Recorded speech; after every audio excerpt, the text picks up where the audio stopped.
minta maaf dong. Oke, kembali lagi di Apa Kabar Indonesia Pagi. Ini pada saat break ini menarik ya, seru ya. Saya ingin ke Bang Herzaki Mahendra Putra. Bang Herzaki, kalau kita bicara ke Pak Bang Masinton saat ini, Anda Pak SBY mau nggak sih ketemu Bu Mega? Ya mau lah. Benar. Mau beliau. Kalau Pak SBY, kami juga semua kader Demokrat, ya sangat mendorong itu, gitu, mendukung itu. Jadi akan sangat baik juga buat bangsa ini. Hanya begini nih, kalau saya di posisi ini ya, kami ya, Bu Mega, Pak SBY, Pak Jokowi, Pak Prabowo ini kan tokoh-tokoh bangsa yang sudah banyak berbuat buat negeri ini gitu loh. Jangan juga lah kita dorong-dorong. Ini dari Bang Dhanil kan sejalan juga sebenarnya dengan mimpi Pak SBY tahun lalu. Ya. Bagaimana waktu itu beliau bermimpi Presiden ke-8 RI itu menjemput Pak SBY, Pak Jokowi, Bu Bu Mega. Mega dibawa ke stasiun Gambir, lalu kemudian bersama-sama naik kereta. Nah ini kan filosofinya mirip-mirip nih gitu, Ya, dengan ya, cara yang berbeda. Sehingga apa? Ini menunjukkan bahwa ide Pak Prabowo sebenarnya bagi Pak SBY itu ide yang sejalan dan senapas. Ya. Mimpinya itu tadi. Mimpinya itu, sehingga apa? Ya kami tentu ini juga mendukung penuh. Pak SBY juga terbuka begitu ya. Apa sih sebetulnya mazhabnya yang tadi kata Adi Prayitno tadi itu ke mazhabnya ini nggak ketemu kata dia gitu. Bukan nggak ketemu, belum kali, belum. Tapi yang pasti begini nih, sebenarnya kalau bisa bertemu nih ya, berempat menurut kami ya, ini nih akan ada yang kehilangan gitu. Kehilangan apa? Ya yang mungkin yang suka mana-manasin jadi kehilangan gitu. Kehilangan peran kan begitu ya kan? Karena apa? Bisa ngobrol langsung kok. Oke. Bisa ngobrol langsung, bisa jadi kan, bisa jadi ada juga. Secara nggak langsung Anda mau mengatakan Bang Masinton ini kehilangan Oh begitu. enggak, Bang Masinton ini tokoh yang sangat baik dan kondusif.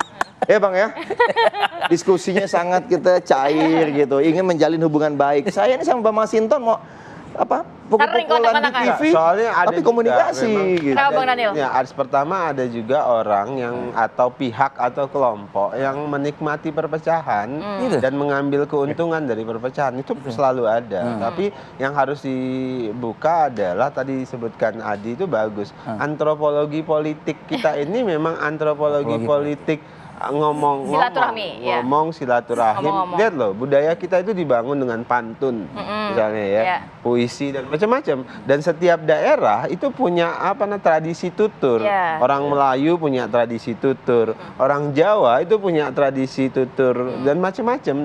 Dan itu, nah sekarang misalnya kedai kopi di daerah itu penuh, bahkan kedai kopi misalnya di kota Jangan kedai tua kopi ya. itu Nanti Henry tempat Satrio para untung dia. Warkop kopi ya. Warung kopi. Anda berarti di daerah saya, di daerahnya Bang Masinton itu Sibolga misalnya, itu semua agenda politik dibicarakan di kedai kopi dan kemudian bisa menyebar kemana-mana. Artinya bisa kan itu? Semua warga negara, warga daerah misal di kota saya itu, semua jadi pengamat politik Tapi seperti bisa. Adi. Soalnya tadi Mas Adi Sebenarnya di daerah kecil tuh banyak sekali pengamatnya. Dan mereka hadir di kedai-kedai kopi. Bang Dhanil, Gitu loh. tapi itu- Cuma Adi agak beruntung dia masuk TV. Masuk TV. Tadi Mas Adi mengatakan kalau bisa bertemu ini empat, Pak Prabowo, Bu Mega, Pak Pak Jokowi. SBY, Pak Jokowi, ini tanda-tanda kiamat politik.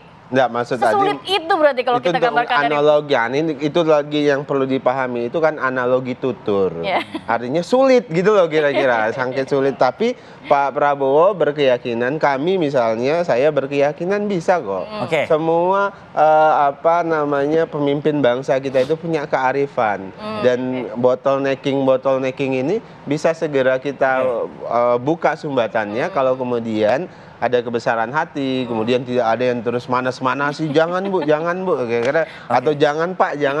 Nah itu Oke, baik, Bang artinya memelihara kebencian itu ya enggak. Oke, Bang Masinton di posisi itu kah? Oh bukan, maksudnya bukan itu pertanyaannya, maksudnya gini Bang Masinton. Bang Masinton, kalau ketemu sama Pak SBY, mau kan, bersedia kan? Jadi begini, teman-teman, menurut saya tuh jangan bicara persatuan itu dengan cara yang basa-basi juga gitu lah, melihat dalam konteks permukaan gitu. Yang harus dipahami oleh teman-teman adalah ya, empat tokoh ini semua ini saling pernah bersama. Ya, secara psikologis, secara apa? Pak SBY pernah jadi menterinya Bu Mega. Betul. Ya, terus kemudian Pak Prabowo pernah jadi pasangannya dari Bu Mega dan Pak Prabowo dengan Bu Mega nggak ada masalah itu gitu loh. Terus kemudian posisi di pemerintahnya Pak SBY kan?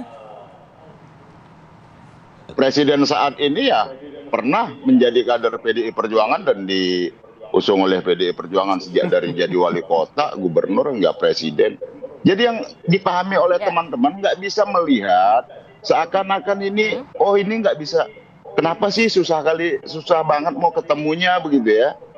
Teman-teman juga harus lihat apa sih faktor ininya, faktor psikologi politiknya, apa segala macam harus digali dalam ke sana. Begitu loh, harus digali dalam ke sana. Umpama Menurut Mas Hinton Pasaribu apa sih ketika faktor psikologi politiknya? Pak SBY dengan Bu Mega, bahkan ketika maaf nih ya, ketika kedukaan gitu ya, Bu Ani wafat, Bu Mega datang.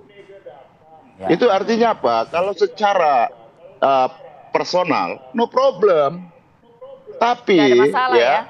ketika bicara dalam konteks kebangsaan butuh komitmen yang kuat, butuh sikap politik yang memang jelas. Bukan yang kemudian orang dengan mudah seakan-akan ini ketemu basa-basi, bicara tentang seakan-akan bicara kebangsaan, Basa-basi. kemudian mengingkari. Ya gitu loh. Membangun bangsa ini nggak bisa dengan cara-cara itu. Kemudian kalau ketemu dianggap itu sudah selesai semua. Menurut saya ya, sebagai ide tadi yang disampaikan Bung Dhanil, ya Pak baik, Pak Prabowo minta saran, masukan. Bu Mega dengan Pak Prabowo anytime menurut saya itu orang yang bukan ketemu baru sekarang, bahkan dari ayahanda beliau berdua itu udah ada relasi yang bagus. Jadi kapan aja Pak Prabowo ingin bertemu berbincang sama Bu Mega, menurut saya nggak ada hambatan dalam konteks itu, dan Bu Mega tahu bagaimana karakteristik dari Pak Prabowo gitu ya.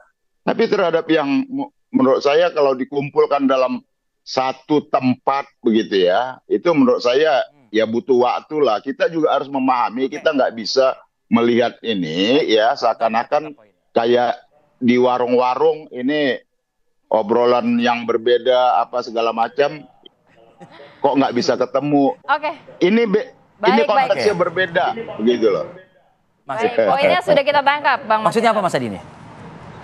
Ya, Psikologi politiknya, mazhabnya berbeda.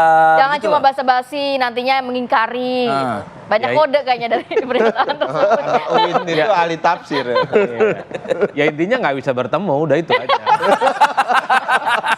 Penutupnya kok singkat banget ya? Tapi time will mungkinkah? Tadi dikatakan kan ya mungkin waktu yang hanya bisa membuat itu pertemuan itu terjadi. SBY dengan Megawati hampir 25 tahun. Secara psikologi dan mazhab politik tidak bertemu. Yang menurut publik saat itu sebenarnya kesalahan politiknya itu tidak terlampau parah.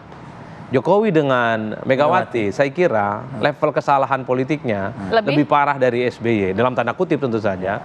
Kalau SBY dan Megawati saja 25 tahun tak bisa berjumpa, apalagi Jokowi dengan Megawati. Mungkin 2 kali lipat 50 tahun butuhnya. Mungkin 100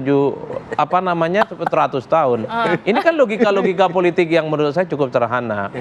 Kan sebenarnya ada benarnya juga Mas Hinton. Satu, kalau pertemuan ini tidak menyelesaikan persoalan kebangsaan apapun, sebenarnya jangan terlampau dibikin ribet. Iya memang tidak bisa menyelesaikan persoalan, tapi kan rakyat kita secara umum ingin melihat bahwa pemimpin-pemimpin elit-elit di negara ini sekeras dan sesakit hati apapun Bisa luka bertemu. karena persoalan politik. Ya kalau ada perkumpulan ngobrol-ngobrol antar mantan presiden sih oke sebenarnya, minimal agak sedap ya dipandang mata kan kira-kira begitu.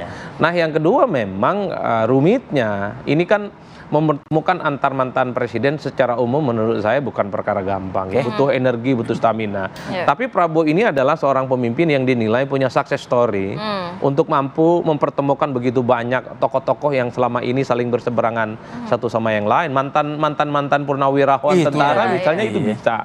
Siapa tahu Prabowo nanti setelah jadi presiden ini bisa menjadi bridging dan ini bisa terrealisasi. Meski sebenarnya ini islah dan pertemuan politiknya di level elit dan belum tentu juga selesai di bawah. Kalau mau jujur per hari ini ketika ada ide yang didakwahkan oleh Bang Dhanil hampir sebulan penuh ini soal presidensial club, Di bawah itu komentarnya beda-beda. Untuk apa bertemu sama orang yang dinilai berkhianat? Untuk apa bertemu dengan orang yang memang hatinya tidak pernah terbuka dengan yang lain? Wah, parah betul. Jadi nggak cuma di elit yang masih ada penolakan ya, tapi di grassroots Di bawah juga ya? itu memang kalaupun toh tidak bertemu, elit-elit ini nggak kiamat juga. Tapi elit ini kan bisa menjadi potret buat yang di bawah-bawahnya kan. Betul, tapi bahwa masyarakat kita memang banyak juga yang tidak terlampau berharap bertemu. Misalnya seperti kader-kader PDIP, pasti nggak mau itu Megawati bertemu dengan Pak Jokowi. Sampai hari ini pun mereka terus galak dan agresif. Bahkan ketika Gibran misalnya bicara tentang kemungkinan akan minta pendapat soal postur kabinet yang 5 tahun yang akan datang, dianggap gimmick-gimmick anak kecil, Pak. Coba kau bayangkan. Ini menunjukkan betapa memang bukan hanya psikologi, Pak, tapi ada tembok tebal yang susah untuk diterabas. Tapi nggak pakai kata kiamat lagi ya.